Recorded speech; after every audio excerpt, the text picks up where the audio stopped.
what you're gonna do. When the NWO destroys you. Anything less would be civilized. Hey there, friends and fellow truth seekers and enemies and anybody else that just stumbled upon this little dark corner of the internet. I welcome you to the Brave New World Order podcast, straight out the underground dungeons of podcasting. I am your host, Brandon St. One, and I want to thank you so much for joining me today. Today we're going to do something a little different, because lately I've been keeping up on the craziness in the news and the World Economic Forum and the World Health Organization and all that good stuff. But today we're going to do something different, and we're going to go way back in time, and we're going to look at resets and cataclysms that happened. It's a little different, but it's really not, because it all ties in to what's going on today and how these resets have been happening since the beginning of time. And that's what we're going to do. We're going to go way back to the beginning of time, and we're going to look at cataclysms, two specific objects that cause these cataclysms, and we're going to look at it and how it kind of goes into what's happening now with our elites. It all tells the story of the good and evil and us, the people, versus these evil people. They're people. Anunnaki, it's not aliens, it's people. That's what I'm going to talk about on this too. It goes all the way back, pyramids, to Sumeria, to Mesopotamia, the Anunnaki, all that stuff. But they weren't aliens, they were people. And this is what has been happening for years and years. There's been resets, and the same people, the Anunnaki, have been resurfacing to take control, and then another cataclysm or reset happens, and there's multiple ones. We're going to go over them. We're going to go deep. So that's what this episode is about. And before we get deep into that, I just want to say you can follow me on Twitter at BraveNWO Podcast. Also send me an email if you want to ask questions or just say, hey, what's up? You want to give me comments? You want to just say, give feedback, all that stuff. Give me episode ideas, whatever. I'd love to hear from all you. That's what this show's about. I want to get the conversation going. So you can email me, the Brave New World Order Podcast at gmail.com. Also, if you like this show and you want to support what I'm doing, I like to build this. I like to take it to the next level eventually. If you like what I'm doing, you can support me. Click the link down below. If not, that's cool too. I just thank you for coming along with me on my journey, because that's what this is about. I'm going to do my best to break this down. It's pretty complicated. Very, very complicated. But I'm going to do my best to just start and kind of lay the groundwork, because we'll dive more into it later. It's awesome. It's interesting. Just want to thank you for joining me. Let's dive in. All right, so before I get deep into all the dates and the cataclysms, I just want to give a shout out to Jason Brashears at archaics.com. You guys should check out his YouTube channel, check out his website, because this is where I got this information from. It's fucking mind-blowing. He did amazing work compiling so much data from so many sources for years and years and years. He's written books. He's been putting out many, many videos. You can check out his YouTube channel. It's quite intense where he breaks it down. He knows his shit. Check out archaics.com, because I contacted him, said what's up, because he's just awesome. His shit's mind-blowing. I would love to have a conversation with him on this show eventually. I'm just starting out, so he's taken off lately and he's doing awesome, and I love to see him doing great, because he's tying things together that is just, it resonated with me on a level. So I really want to discuss this stuff, and I didn't know where to begin. I contacted him. He sent me some charts, and he sent me some good information, and he told me to just run with it and use it. So I want to put together an episode based off of his research and his shit, because this stuff is awesome, and it really does if you're into ancient history, you're into altered history, deleted history, all that stuff. This shit is right up your alley for that. If you're into Mesopotamia, Sumeria, the Anunnaki stuff, it's right up your alley with that. If you're into biblical texts, if you're into anything, religious studies, it all ties into that. And he goes deep on his on his channel and in his books and all that. It's fucking intense and it's awesome. He knows his shit when it comes to sources and all that stuff.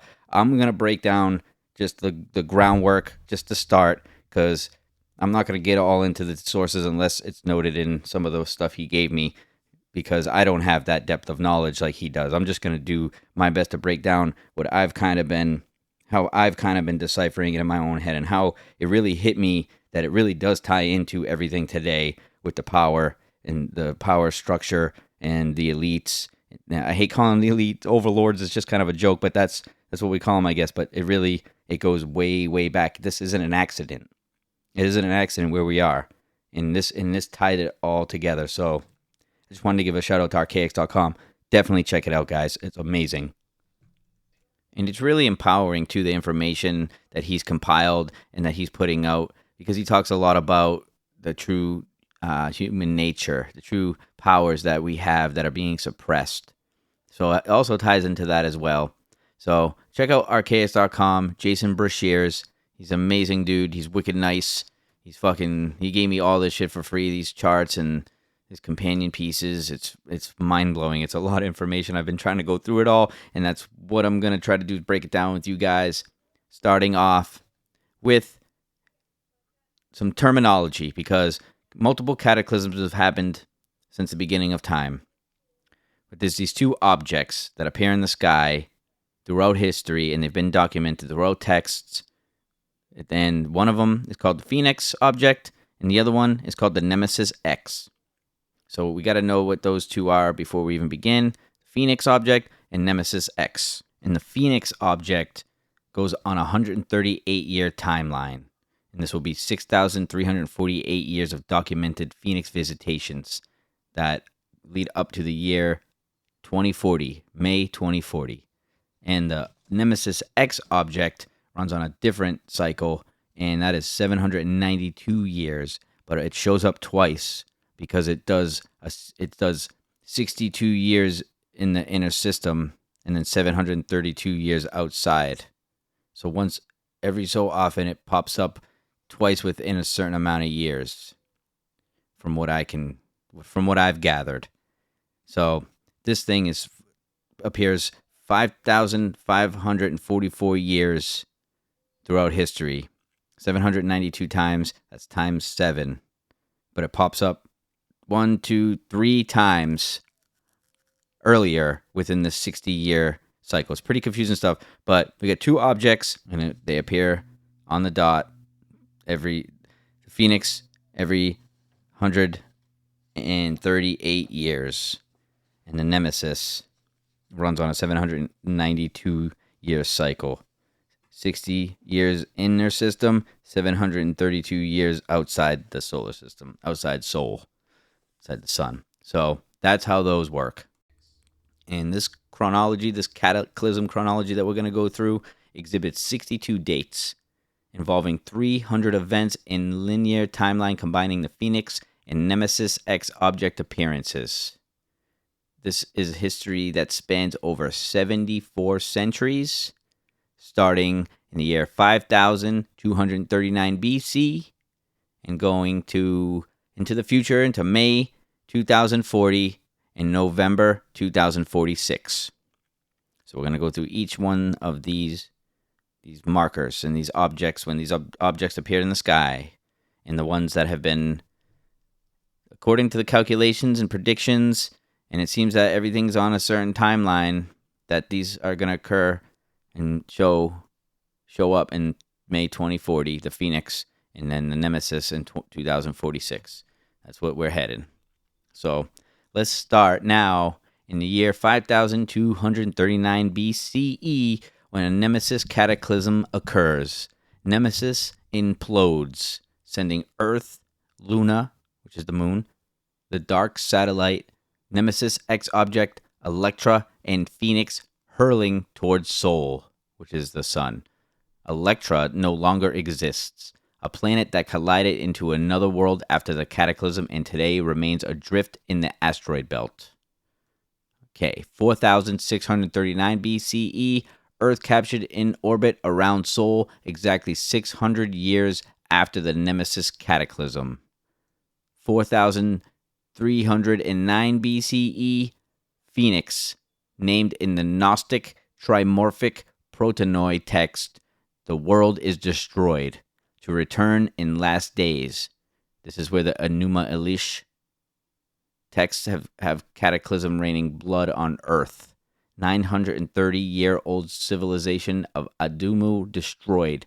Dust cloud hid the sun. On the origin of the world text of Nag Hammadi library names Phoenix. The holy tablets have a cloud hiding the sun. So this 4309 BCE is when the Phoenix first appeared. And this comes up in the Gnostic texts, in the Enuma Elish texts, and the Nag Hammadi. So that's the first time that this Phoenix occurred. And this was a worldwide destruction. Total lithospheric displacement or temporal pole shift. That was that right there. So, in 4039 BC, the capture of the moon. The capture flood. Moon appears in orbit arriving from destroyed Nemesis system. So this goes into if you've ever heard about the time before the moon. There is some religious texts out there in ancient civilizations that speak of a time before the moon. So this kind of ties into that this 4039 BC is when Earth captured Luna. And that's the capture flood. So it must have created a flood when we captured that. So it's from the destroyed Nemesis system. All right. So we're going to go forward to 3895 BCE.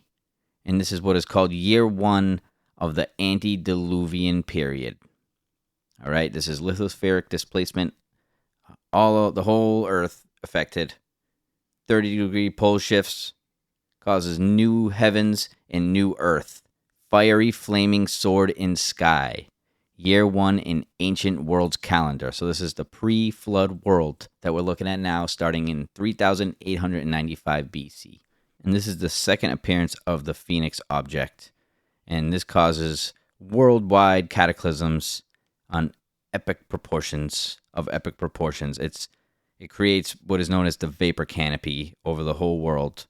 And that is how you get weird anomalies like people living longer, giants, stuff like that happened on Earth. Way long time ago, this vapor canopy created certain atmospheric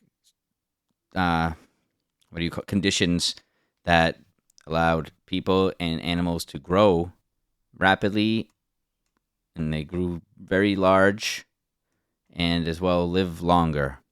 That's what this vapor canopy is. So 3895 BC, Phoenix object shows up, worldwide destruction, total lithospheric displacement, and we get what is called the vapor canopy. For 1,656 years that vapor canopy lasts, and then the Great Flood happens in the year 2239 BC. Before we go that far ahead, we got to look at 3439 BC when the Nemesis X object shows up and creates massive destruction, creates what is known as the Gihon Flood, where a third mankind dies in the Cataclysm. This is a big event because Enki arrives with the Anuna. And keep this is a big deal because Enki is the man, and he's many other people as well. I talked about Hermes Trismegistus and the Emerald Tablet, and I think that Enki might be Hermes Trismegistus as well as Enoch, and he seems to be a benefactor for mankind, and that he wants to help mankind and guide us. Seems to be that from all this research. So this flood in 3439 BC happens, and Enki arrives with the Anuna. Nemesis X object passover from Nemesis system. 3439 BCE, the Gihon Flood. Enki appears. Near East text cited by Diop states that the Anunnaki had only 60-year window to get to Earth. This is the same date Enoch appears in the biblical chronology. Technolithic period begins. The Olmec calendar begins at this time. Around this time in 3373 BC, Stonehenge and New Grange are constructed 3163 BC. Enoch becomes an emperor over 130 provinces. The Mayan Chichen Itza temple and the cross calendar begins 3121 BC. Okay, so around this time is when things start ramping up in human civilization, when all these civilizations start popping up, or just more like when technologically advanced start popping up, and that seem to be out of place at this time with what's going on, what else is going on in the world. So Enki, Raza, Anuna. So this is very important because the Anuna are the ones that are now, fast forward to where we are now, the ones we refer to as the elite overlords. But Enki doesn't roll with them. Enki is on our side. Enoch, the book of Enoch, read it. Read all this stuff. Check out archaics.com. Dive deep. I'm glad you're here with me diving deep because this shit is awesome. I've read this a lot, but to try to formulate it in a way and just, that is somewhat digestible is very hard to do. So I'm just kind of riffing through it because that's all I can really do with this. This is like, I don't have the reference points from the actual texts, but I understand this stuff. I understand when Jason Brashears at archaics.com is talking about this stuff. It resonates with me because it ties everything together that I'm interested in. So I understand it, but to put it all together because there's so many dates, so many events, it's very hard to do. So I'm just going through. Like I said, he gave me some information, and I'm just kind of putting that together. So I'm doing the best I can with it. I hope it's somewhat making sense. But you have to really just, the key thing is the two objects. They run on these cycles. One is 138 years. One is 792 years. And when you look at floods and you look at cataclysms of the history of time, these objects are involved. And it all ties into the battle of good and evil. That's really what it boils down to. All these dates and all this stuff, it's like it's impossible to remember all this. But just keep that in mind that it really just ties into all of that. That's what this is really about.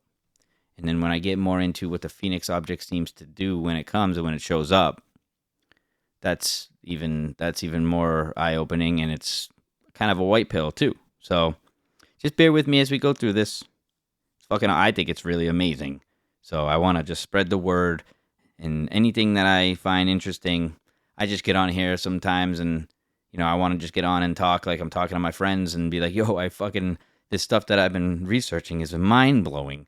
And sometimes I don't have all the pieces of the puzzle, but you can get the message through. So that's kind of what I'm doing here. And once again, thank you so much for joining me. So we're in the year 3439 BC, and we're talking about the Gihon flood, and that is the Nile in Egypt. And this is when Enki shows up, and this is when Enoch shows up in the Bible, in the biblical narrative. And the book of Enoch is not in the canon, but the book of Enoch is amazing. I suggest and I recommend it to anybody who wants to read some amazing ancient biblical text that is not in the Bible right now. Because Enoch is the man, like I said. Enki, Enoch, the man. Same person. So the Sumerian text reads that Enki descended to earth. Quote, when I approached earth, there was much flooding. Unquote.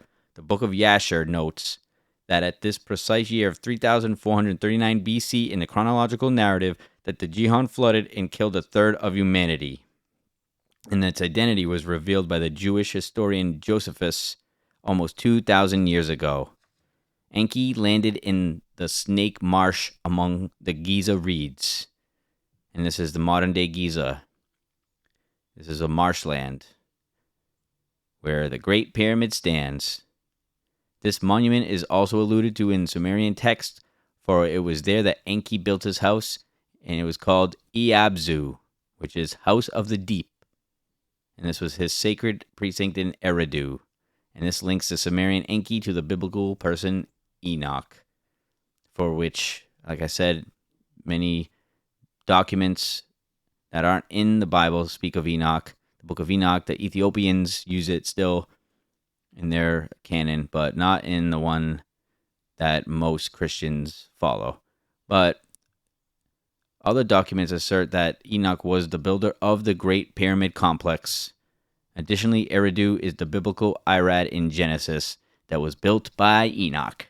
The book of Yasher reads that, quote, in the days of Enoch, the Lord caused the waters of the Gihon to overwhelm them, and he destroyed and consumed them, and he destroyed a third part of the earth, and there was no food for the sons of men, and the famine was very great in those days, unquote. So this disaster is confirmed in the Jewish Haggadah text, which relates that this was a terrible flood before the great flood of Noah's day. So there was a big flood that happened, a big cataclysm before the great flood that we all know of. This was caused by this Nemesis X object in the year 3439, and it also signifies the arrival of Enki, aka Enoch.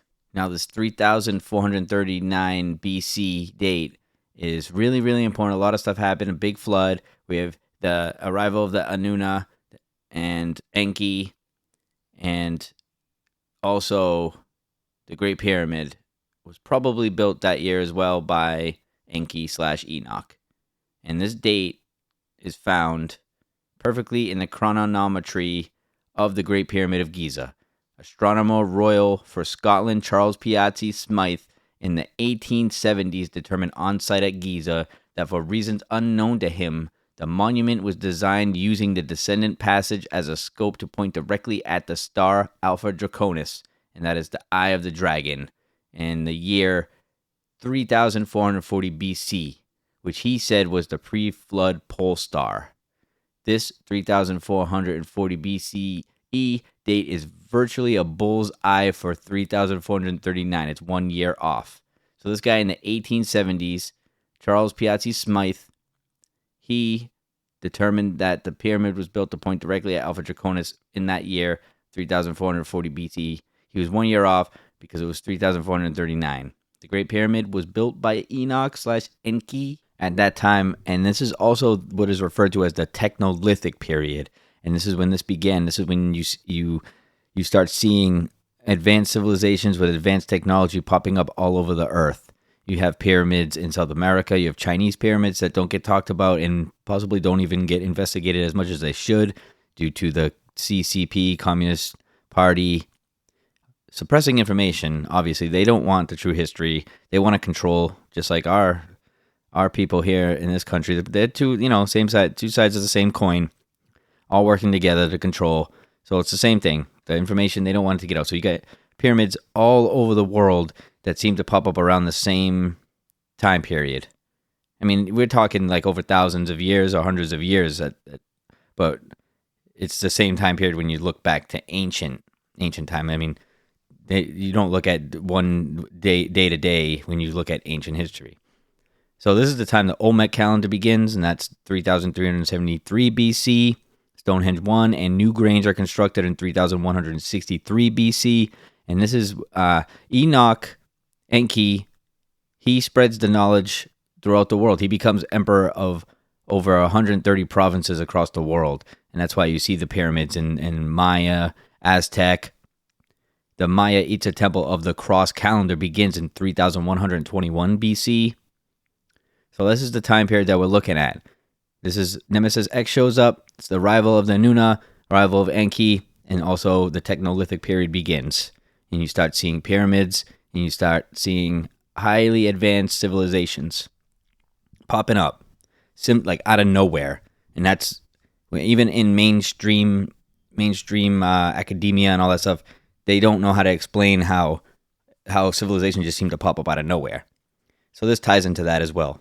And at this time, the Technolithic period, the time after Nemesis X object first shows up, the arrival of the Anuna, the arrival of Enki, you have to understand that this vapor canopy that covered the sky, it blocked out the sun and viewing the stars. So the people on Earth could not view the stars in the sky like we do today. So during the day, it wasn't pitch black, but it wasn't the same. And at nighttime, it was completely pitch black. So they didn't get to view every 138 years. The Phoenix object wasn't documented at this time. There was events that happened. One happened in 3113 BC, and it impacted North America, and it was disasters, and it was probably object from the sky that came down, rained down, causing floods and all types of volcanic activity. Probably all types of shit probably happened. So that's one event that happened, but that doesn't really fall on the 138-year cycle of Phoenix. So there was things that happened, and Phoenix definitely showed up, but it isn't documented in the scriptures and the old ancient texts like it is for some of the other ones that were definitely by multiple people documenting this stuff. So also during this period is when the Vedic Kali Yuga calendar begins, and that's 3103 BC, and also 2909 BC. That is when the 241,200 turnings of the Sumerian king list begins. And that's 670-year reign of the 7 kings. And they reign up until the Great Flood. And this is when the vapor canopy collapses. In the following year, after 2009 BC, is 2908 BC. And this is when Enoch, he vanished into the sky. Multiple witnesses, and this is in the Book of Enoch and other hidden texts, that Enoch ascended up with God, or wherever he ascended. But he ascended, people witnessed it, he vanished into the sky, like Jesus Christ. And Jesus wasn't the only one who ascended. And this is a misconception and probably a narrative created on purpose. But yeah, so read the Book of Enoch and anything you can find that's about Enki, Enoch. Amazing stuff. So in the same period of 2839 BC, this is when Noah, from Noah's Ark, is born. And you have to keep in mind this is during the days, like I keep mentioning, the vapor canopy. I don't know if you've ever heard of that before. I was not familiar with the vapor canopy, but after the first Nemesis X object's appearance, it created these atmospheric conditions that also made people grow larger. And this is the time of the giants, and when people were bigger, and animals and plant life, and people lived longer. So this is the time period. So when Noah was born, there's quite a few years ahead of him before the Great Flood happens, and the vapor canopy conditions made it possible for people to live longer at that point. That explains when you read the Bible and ancient texts and people are living all types of long-ass years, and it never really quite makes sense. This kind of puts that in different perspective, a different way to think about it anyway. I've never heard that explanation before for why people in the Bible live for 500 plus years. So I think it's pretty cool. It's something to think about. And definitely check out the information that Jason Brashears has over at archaics.com, because it's quite in-depth, and it gives you a lot more information about the vapor canopy and all that stuff. So here we are, pre-flood days, Noah's born, and that is the year 2839 BC. And during this period, this is, like I said, this is the Anuna comes, and Enki, and civilizations pop up. So, and different calendars start popping up as well. So we got in 2778 BC, the Egyptian short chronology start date begins. And then also 2699 BC, the traditional start date of the Chinese civilization occurs as well. And earlier I mentioned that there are pyramids in China. Many, possibly, they've been doing the ground penetrating radar scans, and there's some stuff that has not been unearthed yet. So there's a pattern here. That's what I'm trying to get at, is that all these technologically advanced civilizations started popping up, building pyramids all over the world. And this is the same time that Anuna popped up. And then in 2653 BC, texts from the Near East describe major disasters, and that is the Phoenix object appearing once again. And it's not as visible like previous ones because, once again, the vapor canopy. So there's not many descriptions of sky dragons and the moon turning red and all that crazy stuff. So 2653, it's another appearance of the Phoenix object. And then in 2647, the Nemesis X object, this is when it departs the sun's system to begin 732 years away. Chinese tradition refers to a 60-year period important to around 2637 BC, around the same time. And it reveals that the ancients highly regarded a 60-year cycle in a calendar. And this is when the Anuna, there's an exodus. They depart. And this starts what is called the abandonment and shock period of 408 years to the Great Flood. And this is the same 408 years that is described by the ancient American traditions, South American traditions, obviously, and Central American traditions, belonging to the Water-Sun Age. During these 60 years, the Anuna vanish, and this becomes the post-Technolithic period. And like I said, it's called the abandonment and shock period. This is a really, really important piece of the puzzle. This is what ties it all in, and that's why at the beginning, this is why I said that it seems like this is a different episode, different than all the World Economic Forum and the world elites and the elite overlord bullshit that I always talk about. And that's why I said it's different, but it's really not, because it really ties into everything that's going on now. And the pattern is the Anuna. From way back when, they arrive, they have advanced technology, they corrupt mankind, and then they go underground, and then they resurface later after these cataclysms occur. And they know these dates, they know these patterns, and they've been trying to keep up with them and probably trying to prevent them since the dawn of time, since they've known about them. So that's why I said this story is different, but it's really not. It's really the story of good versus evil from the beginning of time. And it's not beings from outer space. It's not the Anunnaki that Sitchin talks about on a planet, Nibiru. The object is most likely the Phoenix object that has been described, and not another planet, and possibly the Nemesis X object as well. So in the 60-year period, the Anuna bounced because they were anticipating an event to occur, and that's the Phoenix object that occurs in 2239 BC, and this is what we all know and refer to as the Great Flood. And this happens in May 2239 BC. This was confirmed by Dr. Barry Wormkessel, who calls it Vulcan. But it was the same object. It was the Phoenix object that he was describing, and this thing caused destruction. It caused the vapor canopy to completely collapse, and that's what caused so much of the floodwaters, and the world was just covered in mud floods, and continental quakes, and red rains, cosmic dust fallout, temporary pole shifts. And if you check out the Book of Yasher, that describes this event pretty good, pretty in-depth. Book of Yasher is one of the removed ones, like the Book of Enoch and the Book of Jubilees.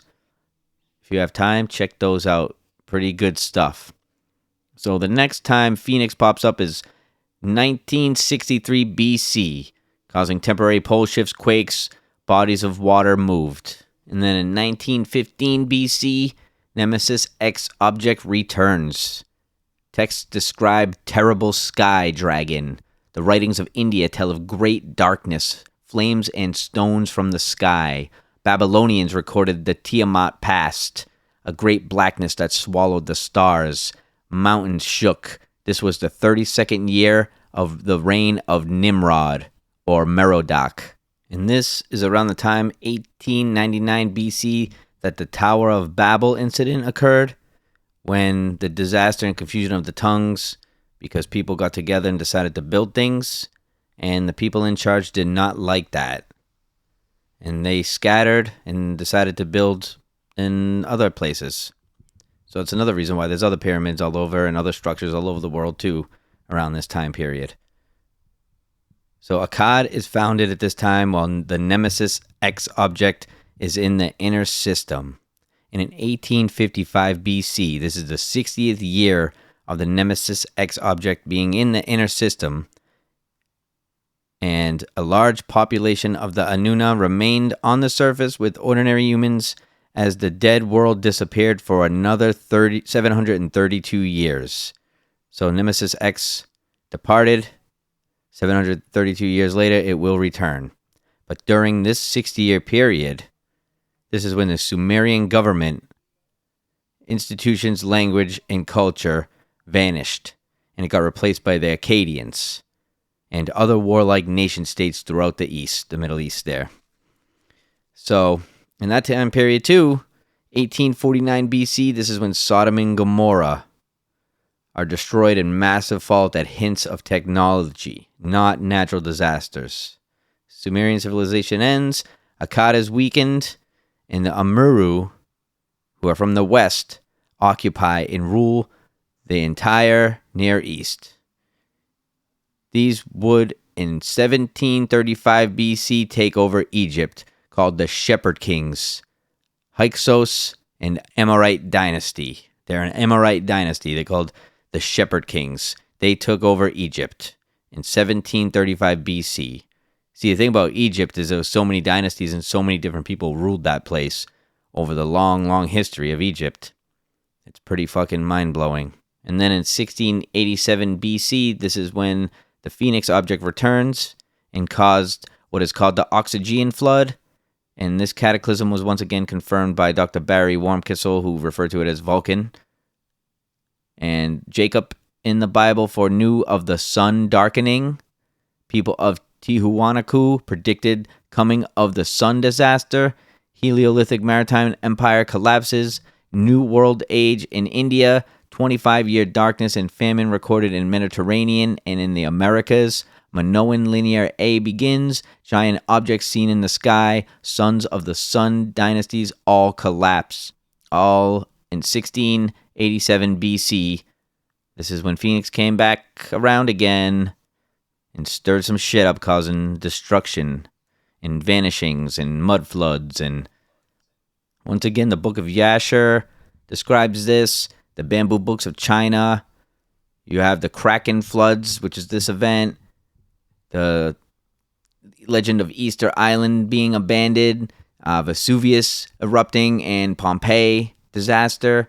And also the biblical dating for the 7-year famine in Egypt in Genesis occurs during this 25-year darkness of from 1659 to 1652 BC.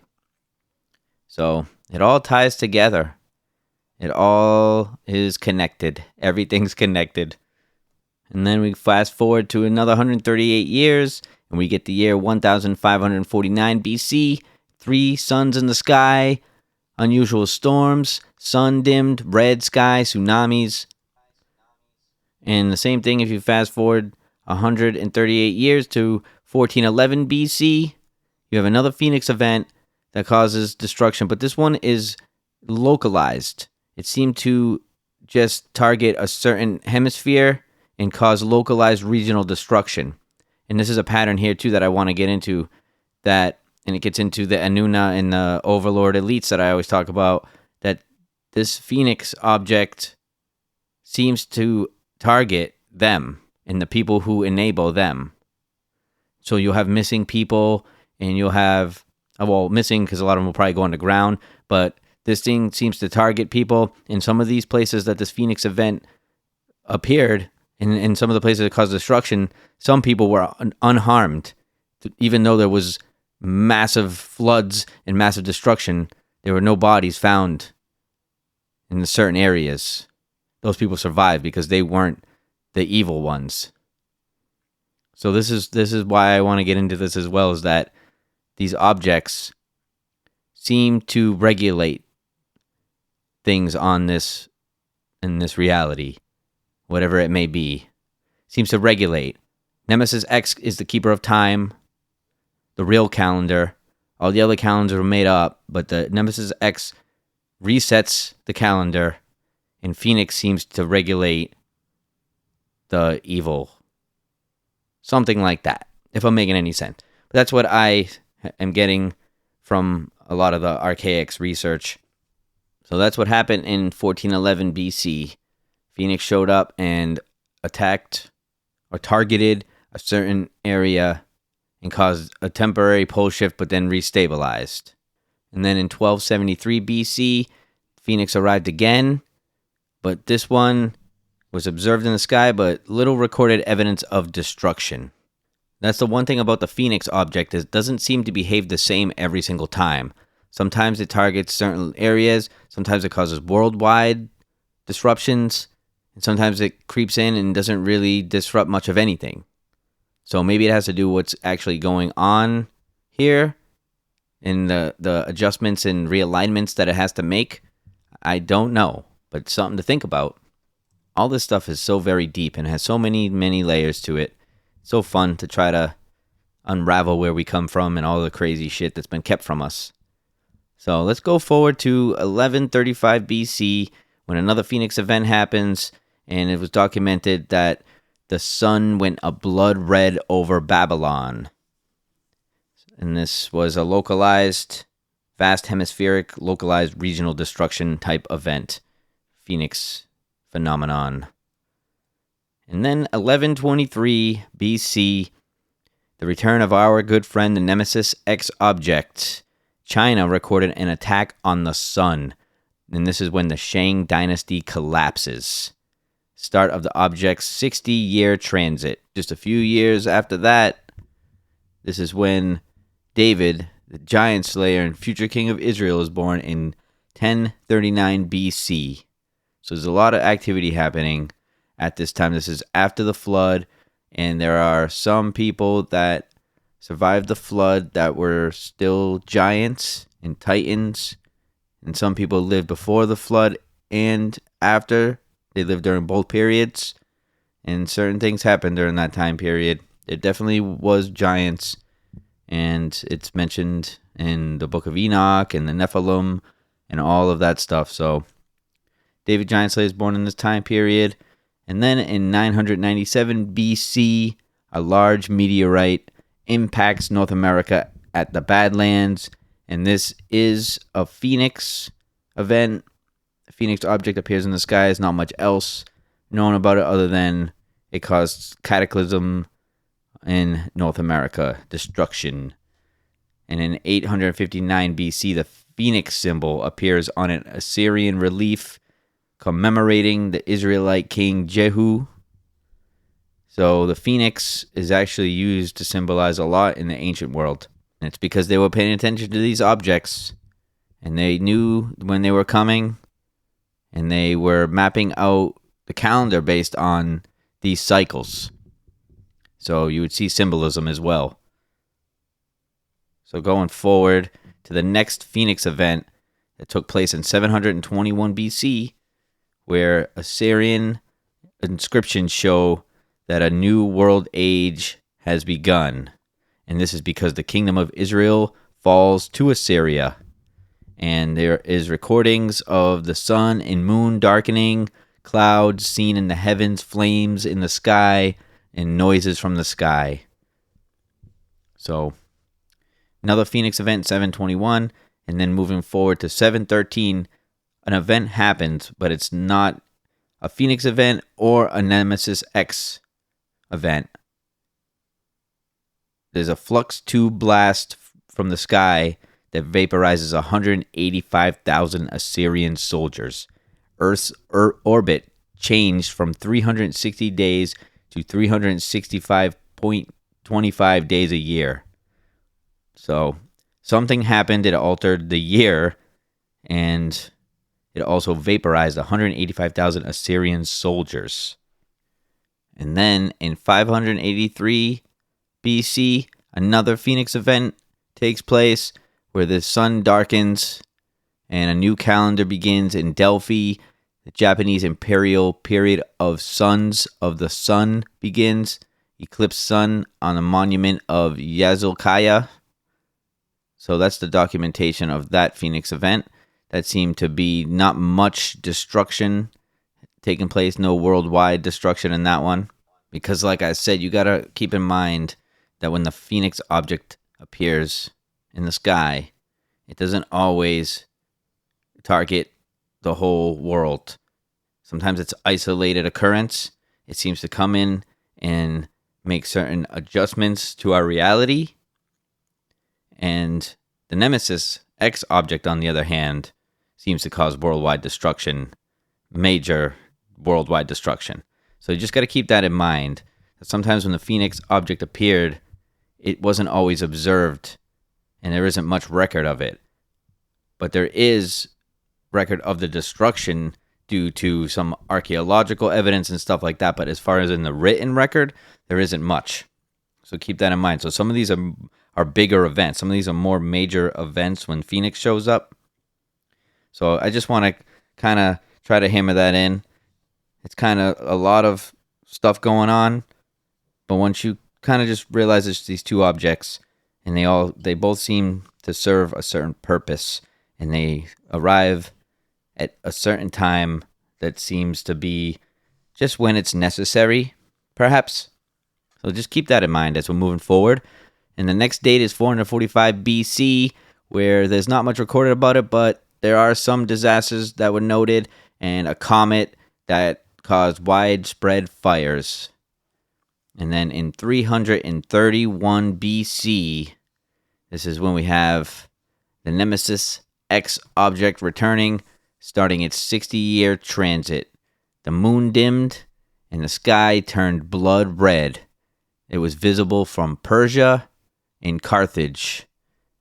Alexander the Great of Macedon, his soldiers witnessed flames descend from the sky, and this is documented. Modern eclipses computations show no eclipses at this time. Alexander becomes the Great when he takes Babylon and sits on the throne. This was the 600th year since Israel and Judah split. That was the divided kingdom. And then in 307 BC, another Phoenix event occurs, and this is recorded in the Oralinda, which is an ancient text. You should look that up because it's an ancient esoteric text that talks about cataclysms and many other ideas. If you look it up on Wikipedia, it obviously will say that it's like a pseudoscience, or it's been debunked and it's a forgery and all this other stuff. But it does mention this cataclysm and these disasters that happened in Europe in 307 BC, which is a Phoenix date. So that's pretty interesting. So you take that for what you want, look it up. Check out the text for yourself if you have the time. There's so much to look up. I'm trying to go through a lot of the texts that are recommended that go along with this information. I'm trying to read that stuff myself. It's a lot of information to take in. So, and then we move forward to 271 BC, where the Nemesis X object totally eclipsed Venus. And this is recorded by the Ptolemies. And this is when it was on its way out of the inner system. Because this Nemesis X object, you got to keep in mind, it runs on a weird, like an inner and then an outer cycle. And it does the 60 years inner, and then it does the long 792-year outer. And it causes lots of destruction. When it comes back in on that 792-year cycle, it causes massive destruction. So we're going to move forward to the next Phoenix observed occurrence, and that is in 31 BC. That's the last occurrence of the ancient world, and the Chinese Han Dynasty recorded this. The Macedonians recorded this, and there were continental quakes from the Aegean to Judea. This happened in May, and it was observed during the Battle of Actium. And at the same time, the Yucatan was ruined, and the final date of the Olmec calendar, that was this time. So that goes all hand in hand. All these ancient civilizations, it's all tied together to these cataclysms, to the ancient history of us and the Anuna, and then fast forward to now with the elites that try to control us, and they're planning for something that's going to happen in 18 years. So I just went off on a little tangent, but in 31 BC, that was the last Phoenix event of the ancient world, and also in Egypt, it was documented that there was a dragon in the heavens, sky dragon. So that was observed over Egypt. That was the last Phoenix occurrence, and then the next one happens in 246 Common Era.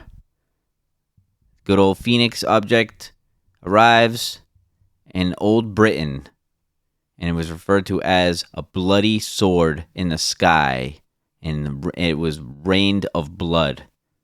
Moving forward to 522 CE, Common Era, this is when the Dark Ages begin in Europe. And this is a big time in the chronology, a big year, because it is the only time in history when Phoenix and the Nemesis X object both appear in the inner system at the same time. And this causes earthquakes, devastation in Greece and Olympia. Sky dragons were seen over Britain, a celestial war of monsters, raining great drops of blood followed by famine. The old records of Kent record that a strange star appeared attached to a light ray that ended in a flaming dragon. So, Britain records claimed it was a celestial war of monsters. During this 60-year presence, the Mosh culture of Peru vanished. So, 522 CE, shit went down. Dark Ages began. Both Phoenix and the Nemesis X objects appeared at the same time, the only time in history, but it will happen again in the future. It will both appear again in the future on another date. But we'll get into that probably in a future episode. So much to explore. I love it though. This is the kind of stuff that really excites me because it really ties everything together, and it's really, my unquenchable thirst for knowledge. This fills a void temporarily because there's so much to explore. So I'm going to dive deep, deep, deep into this. And thank you for coming along with me as we explore the chronology of these cataclysms. So the next event that happens is a Phoenix object that appears in the sky in 798 Common Era, where earthquakes, dark sun, and flooding in Mayan cities occur. And then in 1212 Common Era, mass human vanishings reported and earthquakes in the Middle East. 1254 Common Era, Nemesis X object returns to inner system, starting its 60-year transit. The Seventh Crusade of Rome against Islam to secure Jerusalem fails. The war between England and Scotland would last the exact same 60 years Nemesis X object was in the inner system. So you see how these major events throughout history and time go hand in hand with these two objects that occur in the sky and create all sorts of havoc. They have to do with major wars and empires rising and falling. It's all tied together.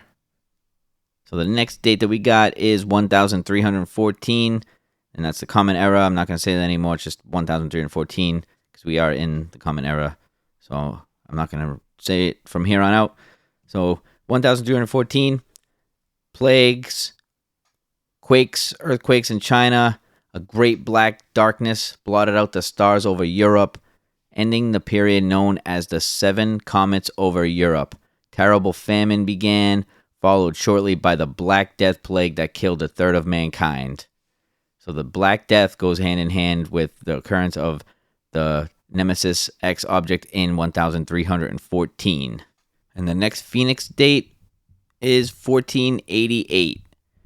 And not much is recorded of that, but there is a little bit of synchronicity that's worth noting, and that is when Mother Shipton was born.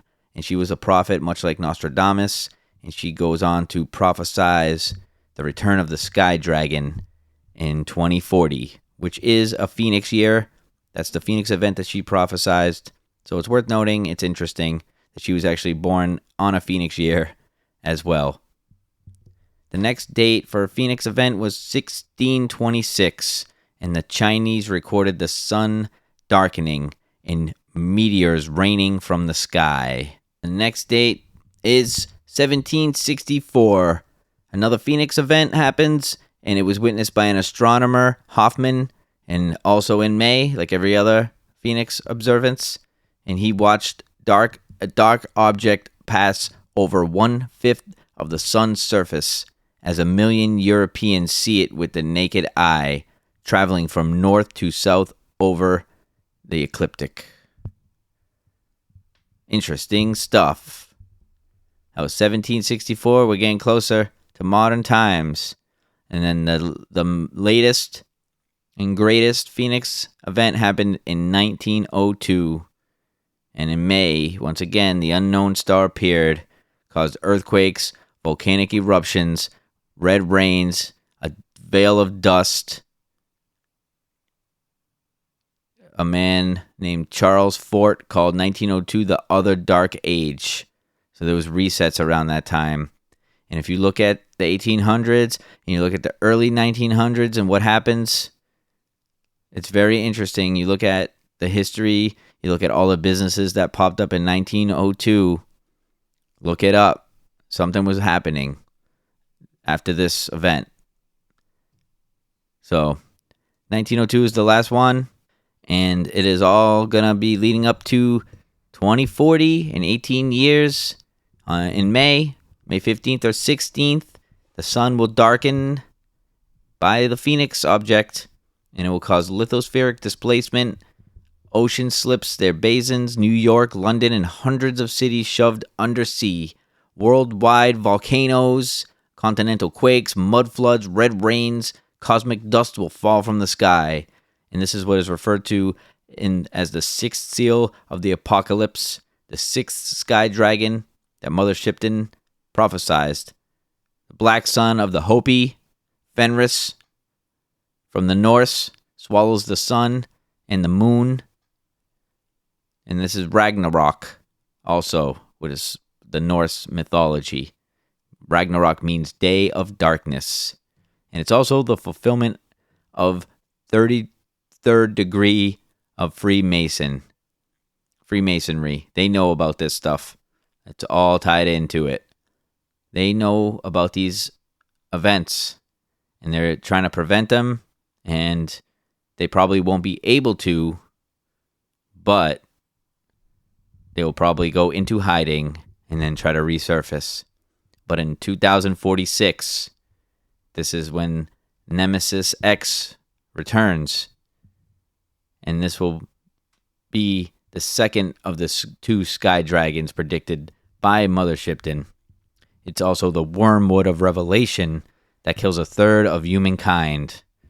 So the Book of Revelations, the Kali Yugas, the Norse mythology of Ragnarok, it's all speaking of these future occurrences of the Phoenix object and the Nemesis X object. And that's what this is all about. It goes all the way back to these events and the power struggle between good and evil, between these evil people who want to enslave and then the people who want to be free, and then a benefactor like Enoch Enki who likes mankind and actually does things to try to help us, like build the pyramids and stuff like that, which serve a bigger purpose than we really know. But there are some theories. But this is the Doomsday Chronology. This is Phoenix object and the Nemesis X object throughout the history of time, leading up to the year 2046, which is all the stuff that's been written in mythology, biblical texts, scriptures, all that stuff. All this ties in. So I hope you enjoyed this. I really do. Go check out archaics.com. Follow me on Twitter at BraveNWO Podcast. And you can also send me an email, the Brave New World Order Podcast at gmail.com. You can share this with your friends. You can follow me. Those are the best things you can do to get the word out there and to help the show, really, is to share it and follow, get the word out there. And if you really like what I'm doing and you want to help me build this show, you can support it. There's a link below. Click that. And I'm forever grateful for anybody who does. And I'm forever grateful for you just joining me and listening and going along with me on my journey as I try to break this stuff down. This is also a learning process for me. And the best way for me to do it is to try to, get on here. And as I'm talking about what I know about it, I also start forming different angles and different ideas. So thank you very much for joining me, the Brave New World Order podcast. Question everything. Think for yourself. Stay positive. Much love. Peace out.